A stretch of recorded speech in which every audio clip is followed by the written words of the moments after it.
Welcome, everyone, to AURI Connect's Webinar Wednesday, part of AURI Connect's recurring online series featuring updates on the work that AURI is doing to foster long-term economic benefit for Minnesota through value-added agricultural products.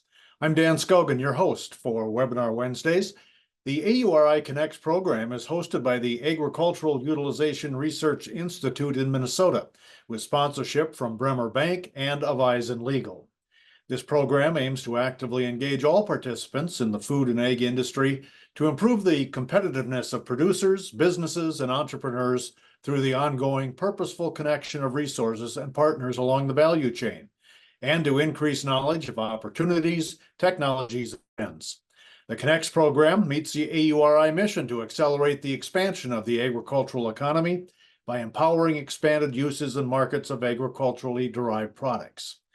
Remember, this event is being recorded and archived and can be found at auri.org. You will be muted during our presentations today, but you can send us your written questions through the Q&A portal on your screen.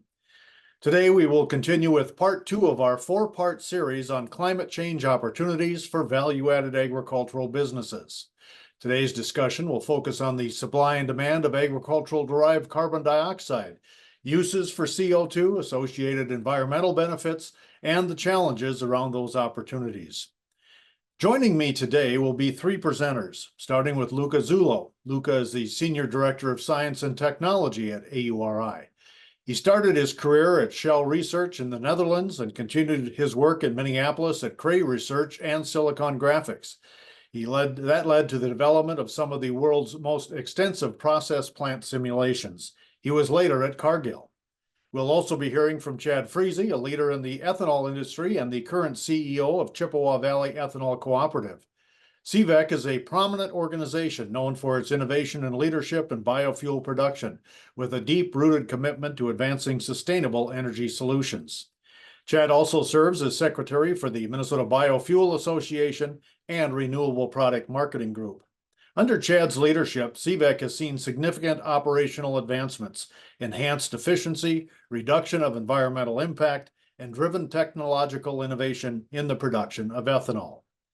Our third guest today will be Sally Hart, the Director of Outreach and Community with CAP CO2 Solutions. In her role, Hart develops connections throughout the ethanol and biofuels industry, helping share the opportunity to decarbonize while creating new jobs and bringing new revenues to local communities. Her ethanol plant partners have a huge opportunity in the emerging green fuel world, literally being the world center of the emerging green methanol market. The technology turns ethanol plant CO2 into valuable green methanol, cutting the carbon intensity of ethanol in half, while increasing revenues. CAP CO2 Solutions is building the relationships needed to make sure that these next-generation biofuels play their part in building communities and in assisting the industry in reducing its carbon intensity. So let's get the conversation started with comments from AURI's Luca Zullo. Luca, welcome to AURI Connect's Webinar Wednesday. Thank you, Dan, and thank you everyone attending this meeting. And let me provide an introduction about the topic and the context. Obviously, we all talk about CO2. I mean, the impact of industrial CO2 on the climate has been a big subject of debate in the last several years. Actually, I would say now for a couple of decades at least. And obviously, we have seen a lot of both technology development and policy development around this issue. It's worthwhile to summarize that CO2 is more than a greenhouse gas. And CO2 is already used in a variety of industrial applications, and CO2 can be used for a synthesis of many products. So what we'll try to present in my presentation is giving an overview of what are today's markets and sources of CO2, and provide an introduction to this topic so that we can look at how other sources of CO2, especially associated to agriculture, can generate a new opportunity for development. So obviously, the sources of human activity related to emissions is very wide. The most common is combustion, transportation, electrical generation, and heat generation, both for domestic, residential, or industrial scope. But also there is industrial CO2 that comes from chemical process, cement manufacturing, hydrogen production, and industrial fermentation. Those are actually intrinsic sometimes to the technology being used, and so are not easy to eliminate. But on the other hand, present some opportunity of exploitation. And then, of course, there is agricultural CO2, and that comes from land usage, agricultural practice, manure management, large feedlots, and the application of urea, which, as is applied to the land, to the soil, degrades into ammonium and CO2. Some of those give an easier opportunity to provide a stream of CO2 that can be used, and we're going to concentrate on that today. But first, let's talk about CO2 uses. Often we are not very familiar with those. And we can really look at using CO2 to the lenses of two pathways. One, direct uses. We just use CO2. No conversion needed. In that context, you can look at carbon dioxide just like any other chemical, like you would look at other feedstock. Can be used as a solvent. And this is a large application, enhanced oil recovery, where it's injected underground to help with the recovery of oil in all the wells. Then there is the area of supercritical fluid extraction. And that is another area that has been already exploited quite a bit and is expanding and is already commercial in many areas. So, as I said, in red, you will see a commercial application. For instance, a great amount of the decaffeinated coffee on the market today has been treated to extract the caffeine by supercritical fluid extraction with CO2. And another application is interesting, and by the way, the world leader in this application is here in Minnesota, is dry cleaning, where very environmentally friendly in that instead of using a lot of chemicals, you just use CO2 to do dry cleaning. Then, of course, there is heat transfer fluid, refrigeration, emerging application to use it instead of other less environmentally friendly. And obviously, people don't think about CO2 being environmentally friendly, but in context is better by some hydrofluorocarbon or ammonia in refrigeration, emerging application, but flash freezing of food, very common, and supercritical power system. Then yield boosting, greenhouse enrichment. This is an application that has been already pioneered many years ago. The first were actually the Dutch in the Netherlands when they got CO2 from oil refinery and they used to pump in greenhouses to grow more flowers and algal growth. Again, various experiments in algal growth, commercial algal growth already going on, and there is some commercial application already for algae growth grown for nutritional supplements like spirulina. Then, of course, the one we are all familiar, carbonation of beverages. But there are also other industrial uses, less common, less known, but very common: welding, medical, electronic manufacturing, and one that to me is very interesting, but still emerging, using for concrete curing. Then the other is indirect use, and this is where we have less commercial application, with one exception, which is urea. Urea is created by the synthesis of carbon dioxide and ammonia. But other are very exciting, and we'll hear more about that later. Making fuels, you can make methane, gasoline, jet fuel, or chemicals, methanol. Methanol really is both, because methanol is both a chemical that can be used as a precursor for many other chemicals, but also is a fuel on its own. And then one that is very exciting is building material, aggregate, and cements. It goes around the concept of mineralization. And basically, we use CO2 as a building block to replace other material today used for making cement. With exception of the cement pathway, that I will not spend too much time on it today, I think all the CO2 conversion rely on hydrogen. Obviously, the chemistry per se is agnostic to the hydrogen source, but to make a green, but if you use green hydrogen, whether by electrolysis or because we do carbon sequestration in the hydrogen production, we minimize the CI of the product. And there are various pathways. Now, interestingly, from a technology perspective, all these pathways are actually relatively well established. There is a lot of work of optimization to be done, but the fundamental chemical technology is well known. And certainly in the case of urea, very large scale commercialization. Obviously, the ability now the emergency of better and cheaper technology for green hydrogen and the ability to exploit the concentrated source of CO2, especially from agriculture and ethanol plants in particularly, gives to this pathway a new impetus. And this is where you'll hear more by the other speaker later today. What is the demand? This is a question that often arises. So the global demand for CO2 is about 270 million metric tons per year, of which the majority is urea, and then close second, enhanced oil recovery. So you see the amount actually goes in all these other applications relatively small. So there is a great opportunity to develop more application. But just to give context of the magnitude of the problem, the global CO2 emission are more than 35 billion tons per year. And not every of those are clearly easily recoverable, but just give you an idea that the demand of CO2 as a product is pretty small compared to the overall emission. So when we look at CO2 that uses a product, we call it merchant CO2. You can buy it in either liquid or compressed form. There are really two major sources. One is industrial, chemical processes, hydrogen production, and ethanol production. Those are the three dominant ones.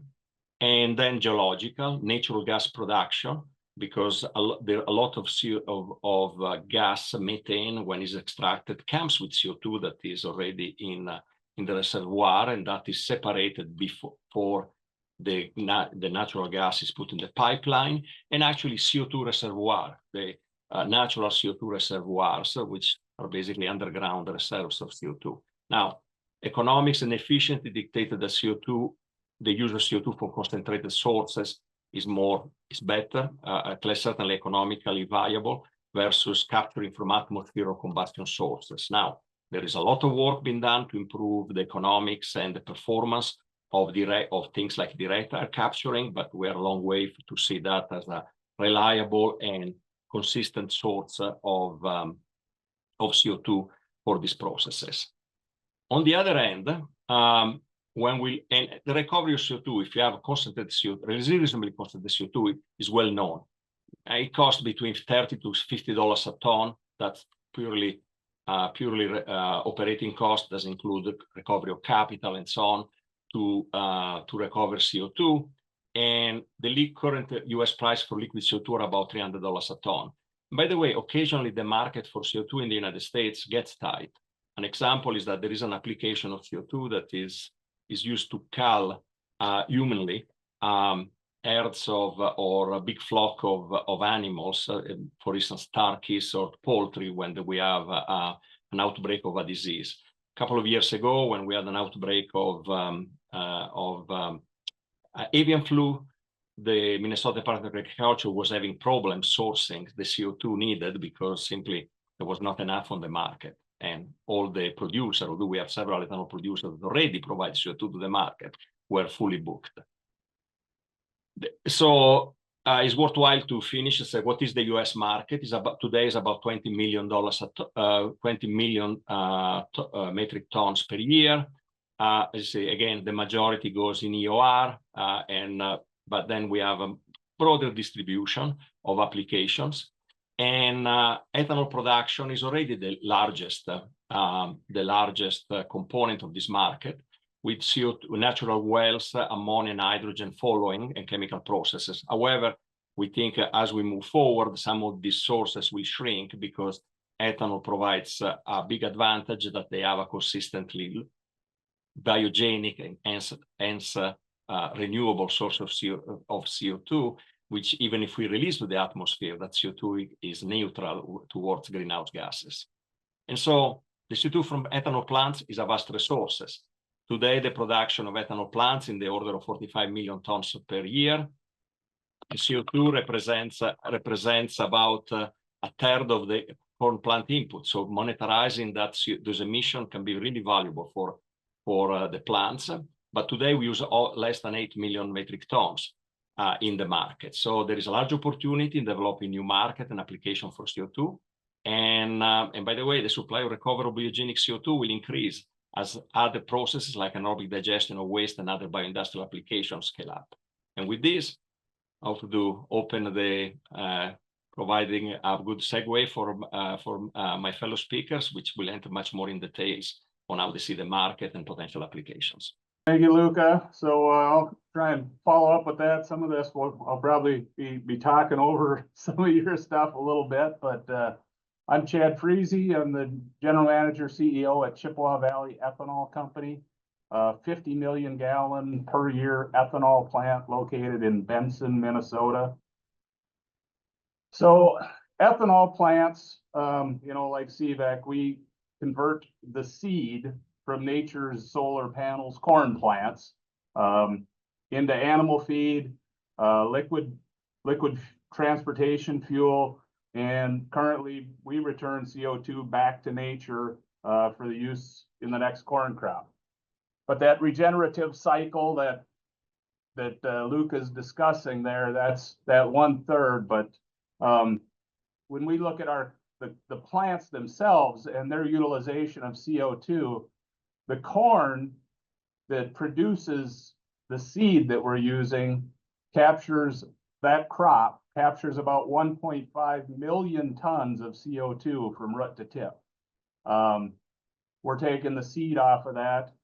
In our process, there's about 200,000 tons of CO2 that get released back into the atmosphere from the plant. But that's that regenerative CO2 that is very clean, it's high purity.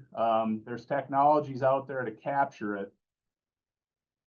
The cost to capture it is power, but then you've also got your location to market and transportation. So it's not such an easy calculation sometimes for the ethanol plant if they don't have a demand market around for that cost structure.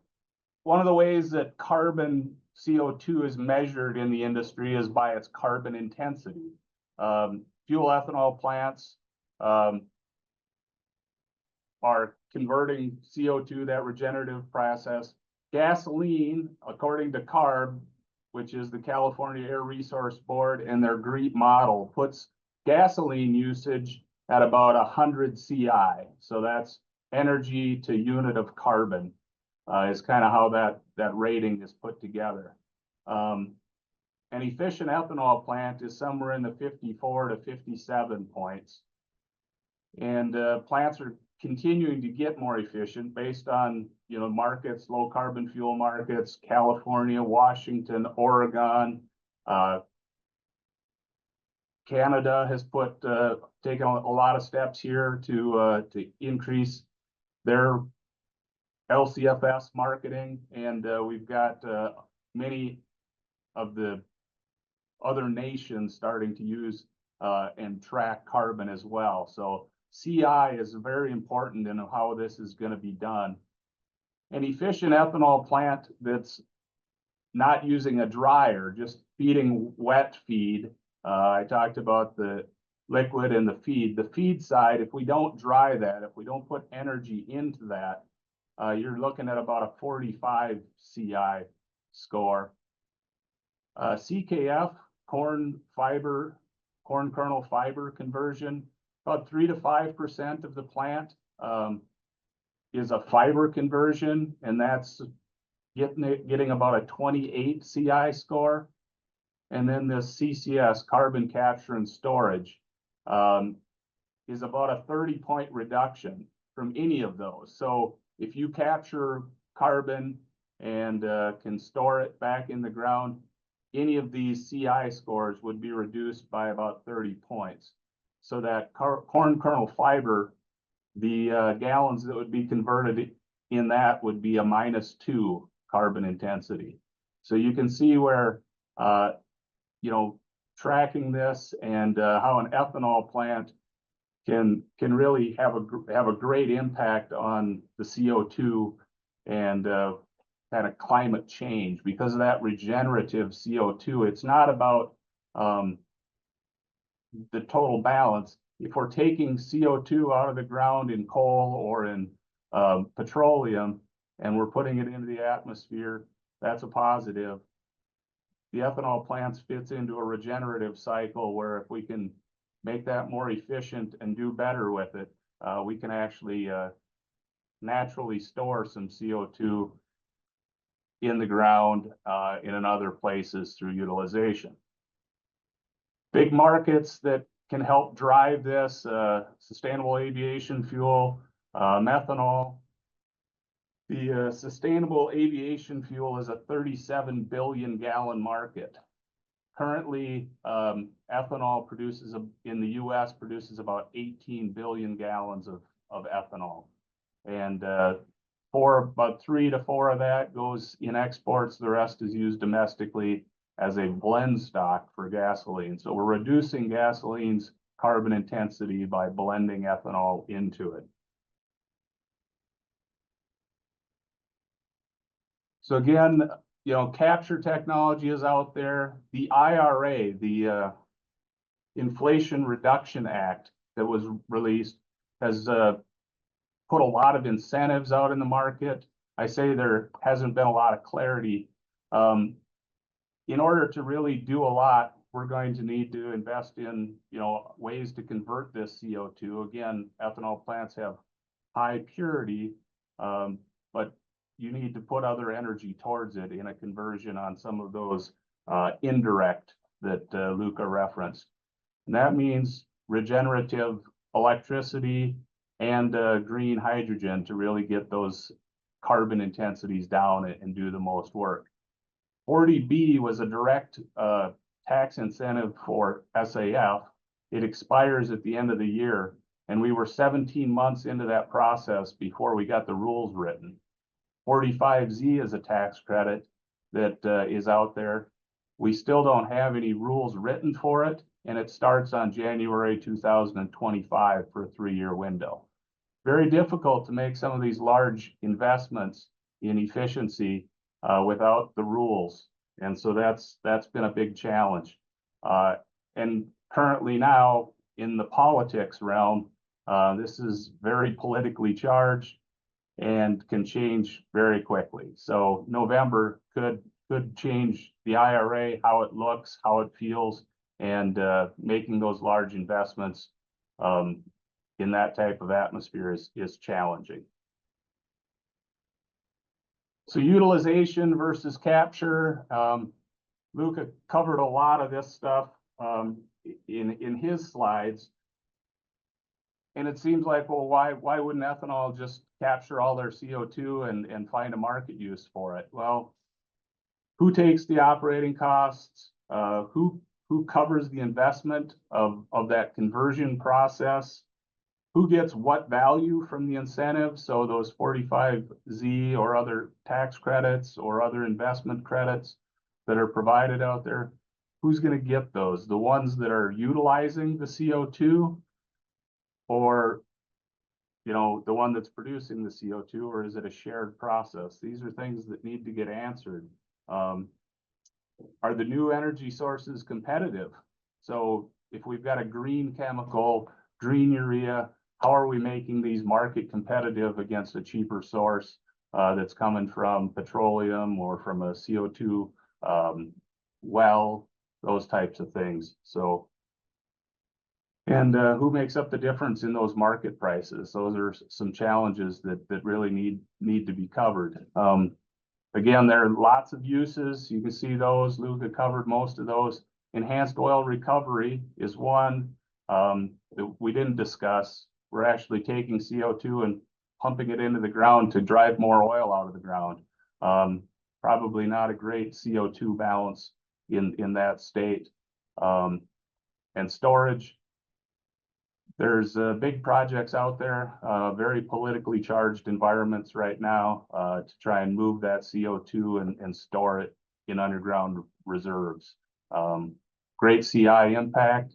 really makes a CO2 difference, because if you're pulling that CO2 from a regenerative process, that plant is still going to go get CO2 out of the air and capture it. So the more we can offset that balance, the better. And then more efficiency on those regenerative cycles, smarter farming practices, less fuel, less energy per trip across the field, greener fertilizers, fertilizing at different times in the plant growth cycle, and then soil sequestration, tilling practices, all those things can make a huge difference. And an ethanol plant located in rural Minnesota is a great place to monetize those farm practices and return some of that CO2 value back to the local farms and communities. So LCFS is a known market that's existing, and it's driving efficiencies at the plants. Some of these other CO2 utilizations and captures are still lots of questions, not a lot of answers at this point in time. So that's what I have. Sally, we'll move it over to you. Thanks, Chad. I am Sally Hart, Director of Outreach and Community with CAP CO2 Solutions. I am based in Iowa, and we are working with the ethanol industry in particular to develop green methanol, a solution for that CO2 at ethanol facilities, and a profitable pathway to sustainable aviation fuel. So those blue dots that you see on the screen are some of the ethanol facilities distributed across the heartland. And we're working with ethanol plants to use their CO2 to produce green methanol.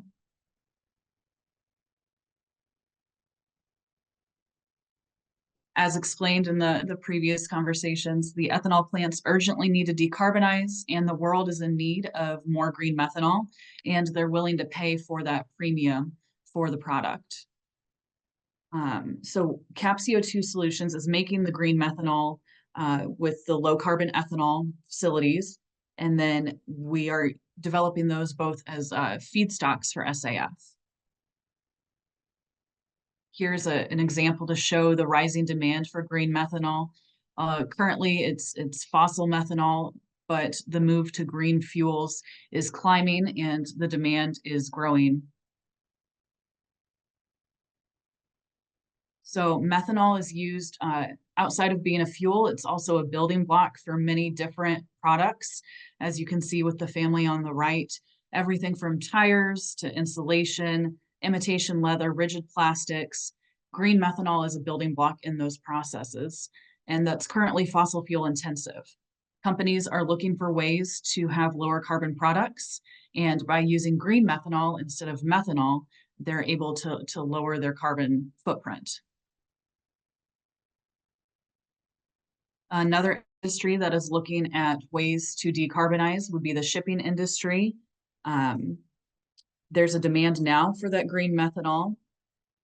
They need to decarbonize. Companies like Maersk are looking at options, including green methanol to fuel their ships. The Antonia Maersk was in Los Angeles in the last 2 weeks, and it is able to sail on methanol. So that graph at the bottom, on the left, you see what current green methanol production is available. And just for a company like Maersk, that's the full bar of what they'd need in the next few years. And then ethanol plants are a natural partnership for the work that we're doing with CAP CO2 Solutions. We've undergone a detailed GREET analysis that shows that our process would cut the CI score approximately in half by about 25 points. Ethanol facilities have the huge production capacity. They've already figured out the logistics and transport with rail and truck, just like they would transport the ethanol from their facilities. And then we would provide additional new revenues, a golden opportunity for the ethanol facility. And as mentioned before, the IRA incentives are continuing to be written. At this point, it looks as though we will qualify for 3 of those incentives, but we are continuing to watch and monitor what those will exactly be. And what about sustainable aviation fuel? Low carbon ethanol, which we help create with that 25-point reduction, and methanol are both feedstocks for SAF development. Current SAF production requires CO2 capture and upgrade, just like ethanol production, and we provide that. Our CEO was discussing our work with one of the largest methanol brokers who told him ethanol producers are literally sitting on a gold mine with the opportunity to be using their CO2 to produce green methanol on site in a compact way like we provide. An average of $50 million in new revenues for the typical ethanol plant. Our first commercial partner is Atkins Energy in Lena, Illinois. That's up in Northwest Illinois. Bill Howell is the CEO there. He is innovative. He's looking for every way possible to lower their CI score with their ethanol. And we're a big part of that equation with our 25-point reduction. So conventional methanol tech exists. This is a photo of one in China. There in the middle ground would be the ethanol portion, methanol portion, approximately a 15-acre facility, $200 million in capital expense, and it takes approximately 8 passes for that production. But CO2 Solutions provides a different approach, a more compact approach. So the truck in the foreground, our technology would take about 10 of those trucks compared to the middle ground technology you see there. And how it works. So we pair that wasted CO2 from the ethanol plant or other biological sources for the net zero CO2, and we pair it with green hydrogen. We use zero carbon power, wind, solar to produce the green hydrogen, put those into our technology, our methanol modules as we call them, and we produce green methanol on site. So it's on the existing ethanol facilities property. We're able to work with intermittent power. We're able to power up and power down. And the real innovation of the technology is that it's able to operate in one pass. So it's much more efficient as far as the methanol production is concerned. And then it's delivered conventional tanker trucks or rail cars.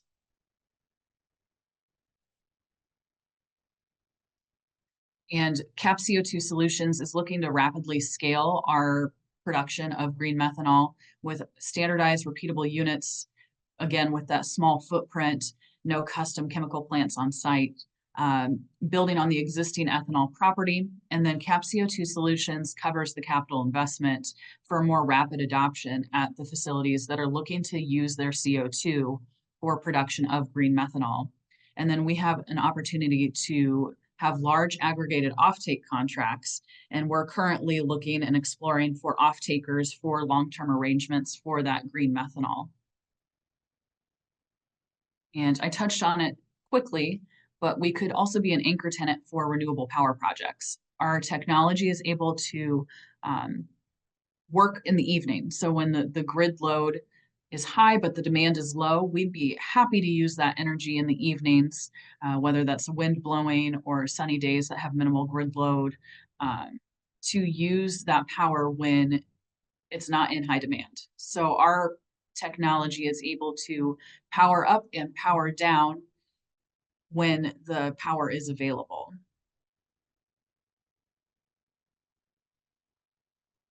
And as we like to say at CO2 Solutions, put your CO2 to work. It's a huge opportunity for the Midwest with green methanol production and using CO2 to accomplish that. And I will turn it over to Dan. All right, Sally, thank you. And that lets our participants today know that here's your opportunity to put something in the Q&A portal, the question and answer portal. And that will allow us to ask questions that you have about today's presenters. Boy, I might just go to Chad first. Chad, I just heard Sally say you're sitting on a gold mine.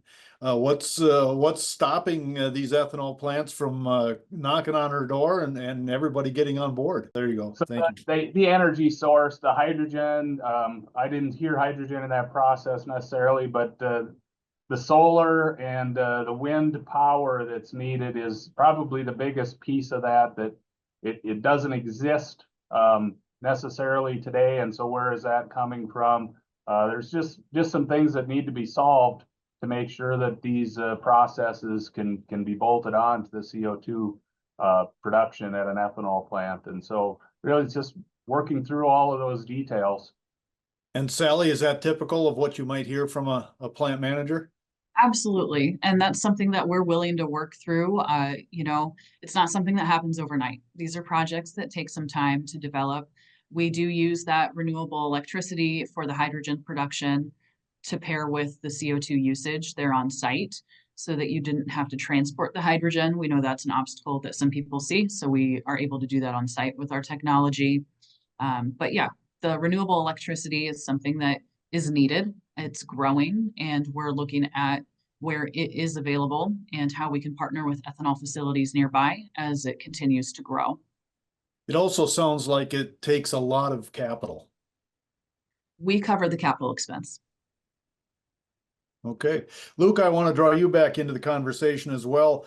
You know, out of curiosity, in my work with AURI, of course, we learned that we value added agriculture. And you mentioned both indirect and direct uses for CO2 products. Are there additional co-products then that are developed as CO2 is used for these other products? And is there a use for those new co-products? Well, yeah, well, first, I mean, some of the products you can make, like I want to go back to what Sally said from CO2 are really foundational programs. If you look at methanol, methanol is almost by default a platform chemical. It's a fuel on its own, but also is, you know, can be used on in a gajillion of different, literally different applications. So the beauty of something like that is that, you know, we produce, you know, we don't have to create this new market. Those markets exist and they actually would like a more sustainable alternative. So suddenly we have this tremendous opportunity which already exists. People sometimes say, well, we're not using methanol directly as a fuel yet. Apart that this will going to happen, I think, again, there is a tremendous amount of methanol that is already used. So number one. The second is also looking at what impact we can have from a point of view of the carbon intensity. So Chad pointed out that people are looking at carbon sequestration.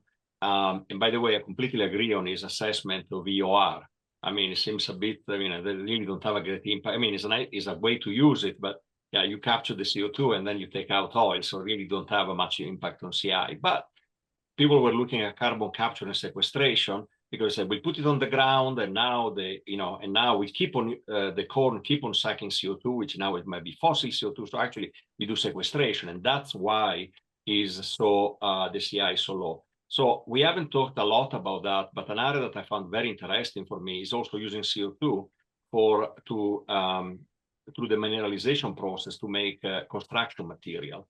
Those is a massively large plants and would have the benefits of doing the same that we do with sequestration, because now we lock the CO2 in a building and the cement is going to be there for forever. You know, but adding value, economic value, and not just relying on either a carbon tax or a carbon subsidy. That is what unavoidably need to happen if we put it on the ground to no productive use. Let's go to some questions from our participants or our viewers today. What is the price? I think this is for you, Sally. What is the price for the green methanol produced through CO2 and hydrogen? Yes, let me grab that number. So our current assumption is that the green methanol price is about $1,200 per metric ton for the end customer. And say that number again, about $1,200 per metric ton for green methanol. So another question or comment. So this gives a new opportunity to build out renewable electrical generation sources. Would transportation companies be a potential investor? I don't know who wants to take that one, but maybe that's for you too, Sally. One entity that we've been in talks with operates ferries, and they were looking at how they could be more low carbon and using green methanol for their ferry fleet is one thing that we've been looking at as well. So that would be, you know, if you're near a facility that wouldn't have to transport the green methanol very far, that would be something that would be advantageous. Have you considered corn stover, pyrolysis, gasification as a component in the energy train? Interestingly enough, we have done that. CVEC had a gasification system in place. This was well well in the past here. I think 2006, 2013 is when that was running. At that point in time, there was no CO2 markets. And eventually when nat gas pricing came down from $8 to $10 per unit to $3 to $4 per unit, we had to shut that unit off. Economically, it didn't wasn't a driver. Now with the incentives of the IRA, that is certainly a pathway, is to convert biomass into an RNG or a syngas and utilize that to run energy through the facilities as well. And Chad and Sally, maybe both of you, it must be frustrating, maybe would be one word, difficult to lay out a strategic plan using some of the new incentives in the IRA when you don't know what the rules are yet. Absolutely a challenge, and probably one of the biggest ones. You know, the economic piece of that incentive is very important. How are you capturing it? What's the value of it? And it's going to help overcome that capital investment initially. But then after that, these products need to stand on their own in the market. And if we don't know the timeline, we don't know the window, we don't know the value, we don't know how to track it, it really makes developing a $200 million investment challenging. Sally, how do those questions affect what you're doing? With the revenues from the green methanol sales, we like to say that's the cake for our line, and then the incentives would be the frosting on top of the cake. And then carbon credits would be the sprinkles on top of the frosting. So we've looked at this, you know, it would be great to know what those rules would be so that we can see how much frosting there is on that cake. But we know that the demand for the green methanol is there and the market is growing. Any indication when you might see a rule book? Last I heard was we were hoping by year end so that the rules were in place before the credit started, but history would tell us that it could be as much as 12 months after the incentives are actually active. IRA is not, or the IRS is not on the same time frame as the rest of the world. So, and Chad, while I have you on the screen, I'm just, you mentioned in your presentation that one of the factors that's important is plant efficiency. What's CVEC doing to be more efficient? Or what can an ethanol plant do to be more efficient? So ethanol plants have been working for years at efficiency, because the way you drive cost structure is you reduce costs or add revenues. So those are the two big market movers. CVEC's done a lot to add revenue, industrial, organic, beverage, all of those types of things. So it's about cost structure. How do you use less energy? How do you get more gallons per amount of energy you're putting in? So we're continuing to look at those things. How do we develop more wet markets so we don't have to run the dryer? How do we reutilize energy more times in the plant to be a more efficient cycle? Those are things we've also been looking at.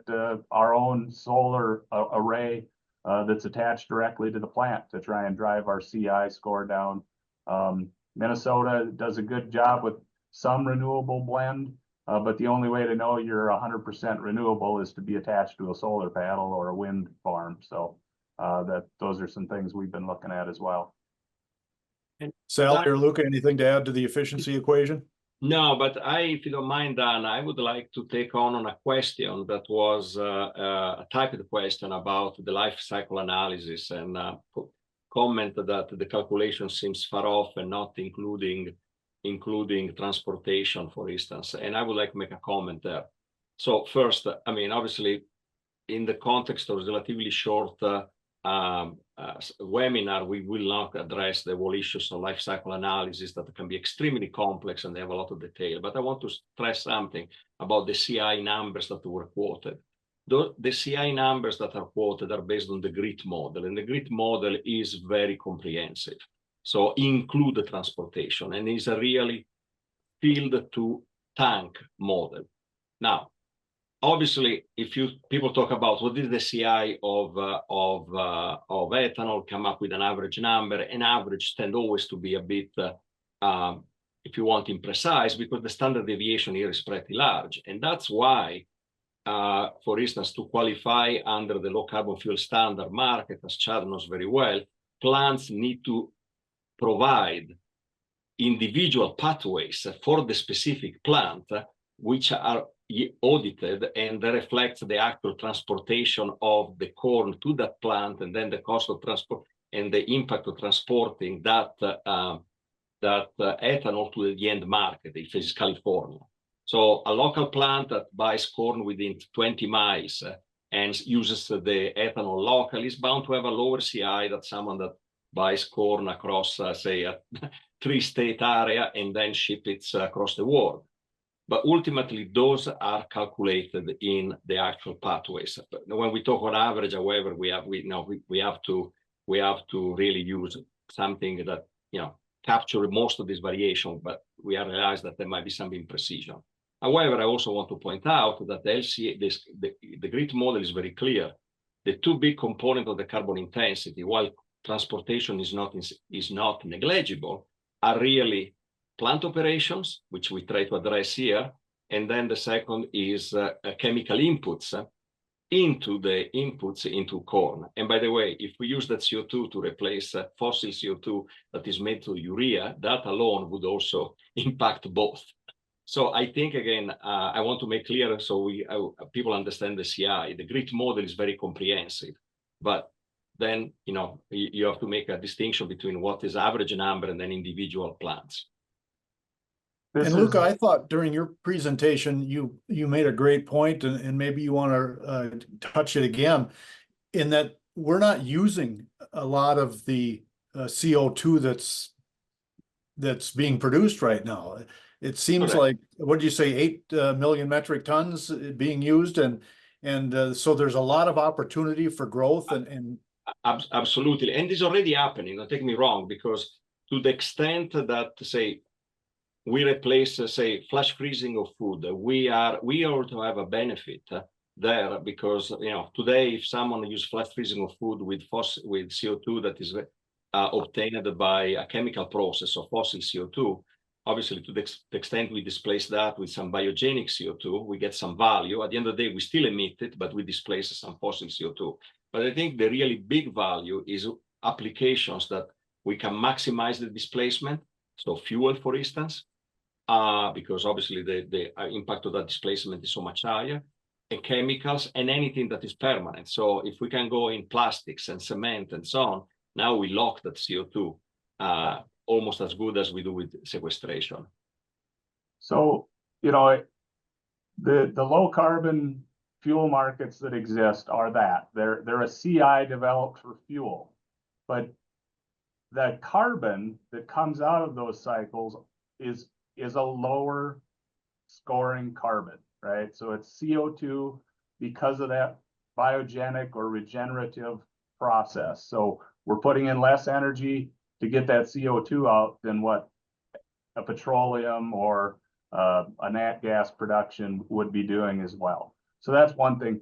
And that it isn't all encompassing. I mean, we have to actually track all of that stuff for each one of those. So California, Washington, Oregon, and Canada, bless them all. I'd love to have one unified tracking process, but they all have their own little tweaks. And so we actually have to track all of that 4 different ways and how we report it.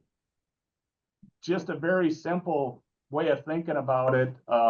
At the ethanol plant, the corn that comes in as the feed makes up about 1/3 of that CI score. The process that the plant uses to convert that into the fuel makes up about 1/3 of that CI score. And the other 1/3 is the CO2 that's released. So if we convert that CO2, 1/3 of that score disappears. And if we do some soil sequestration, some green nitrogen, some things at the farm level, we can reduce that 1/3 quite a bit. The 1/3 that the plant is putting into, they've been working on that 1/3 since they started, and we've been in operation since 1996. every year. But one that I can recall in the 17 years I've been here, we've put less energy in the following year than the year before. So we're on that track. We're reducing that third every year. Sally, CO2 we've heard about forever. Methanol, at least for me, is fairly new, a conversation. Has methanol always been in the equation and I just haven't caught it? I think the innovation is that it's green methanol at this point. So the traditional methanol technology, that conventional slide I showed, has been around, and Luca may be able to speak to that more than I can. But the new technology with the single pass, the smaller footprint on site at the ethanol facility is the innovation that we would provide as a company. And still to use it, we have to capture it, store it, and transport it. Is that a relatively simple process, similar to other products? We capture the CO2 there on site at the ethanol facility and convert it into the green methanol. There wouldn't be transportation or storage concerns. Just a few minutes left, and I am going to ask you to each kind of do a summary statement about what's the next big thing you see coming down the road, but we've got some questions here we want to get to. What's the means to avoid CO2 when it comes to agricultural activities? What's to tackle climate change? Well, I will briefly address that. I said this is a series of webinars, so we haven't tackled all the areas where this can be done. So these were really focused on seeing sources of concentrated CO2 that can provide an immediate value. At that question, which is also relevant because, by the way, we want to reduce the carbon intensity of growing the crops as well. And this is covered and will be covered in another webinar. There are a lot of agronomic practices. So some are already established in themselves. Reduction of not tilling, for instance, cover crops, and other agronomic practice can go a long way. So again, this was a bit out of scope for this today, but as is being covered in other events in this series. Chad, is your gasifier specific to Stover, or could it theoretically take wood? Yeah, it doesn't exist today anymore. We actually turned that into a water treatment facility. But yes, it could take wood and Stover in that process. So again, I mean, it'd be a new technology at this point in time if we wanted to go that route for the energy source. And Sally, a question here about your equipment. Is your equipment applicable to any CO2 emitting facility or specific to ethanol off gas? And what constraints on feed gas, I think it says? Ethanol is the best place for us to start with the biogenic CO2. There are further applications that other members of my team would be able to answer more than I can. But the ethanol industry is the perfect partnership for us to really work on lowering the CO2 and using that for green methanol production. And I see one of our participants said no-till farming would also be part of an offset to CO2. So a comment more than a question. Yeah, and that's what I had kind of mentioned right towards the end. The ethanol plants, because of that third that's coming from the corn input, the more we can do there at the farm level, those same incentives can roll down to the farm, the producer of the corn that's going into the ethanol plant.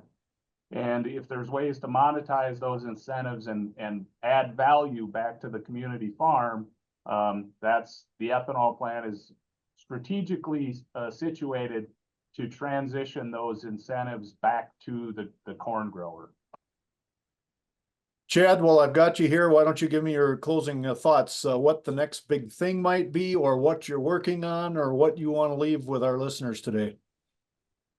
Well, I think that there's a lot of big things that are available and existing out there. We need the energy infrastructure of renewables to grow and to be utilized.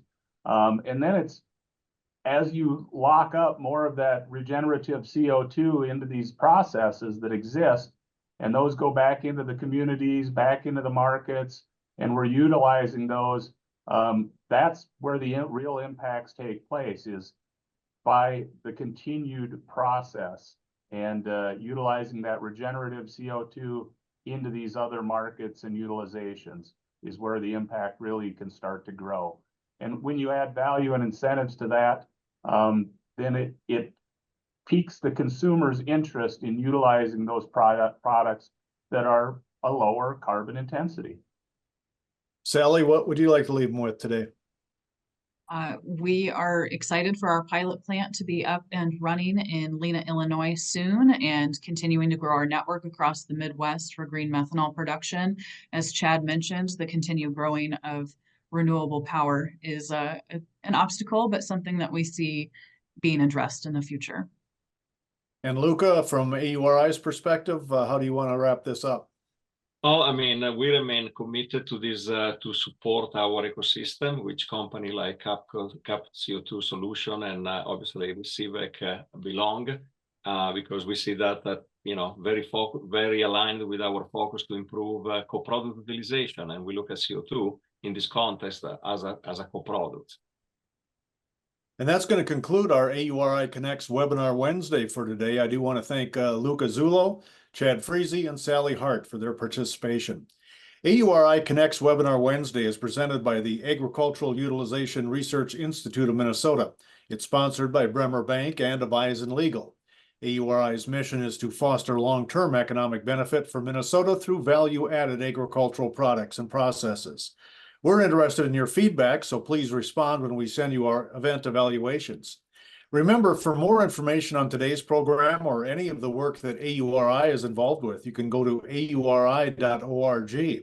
And this was part 2 of a 4-part series. So I invite you to join us on Wednesday, October 9th for part 3 in this series, when we have an in-depth discussion about water resources. Remember, you can always learn more about other work that AURI is involved with by going online to auri.org.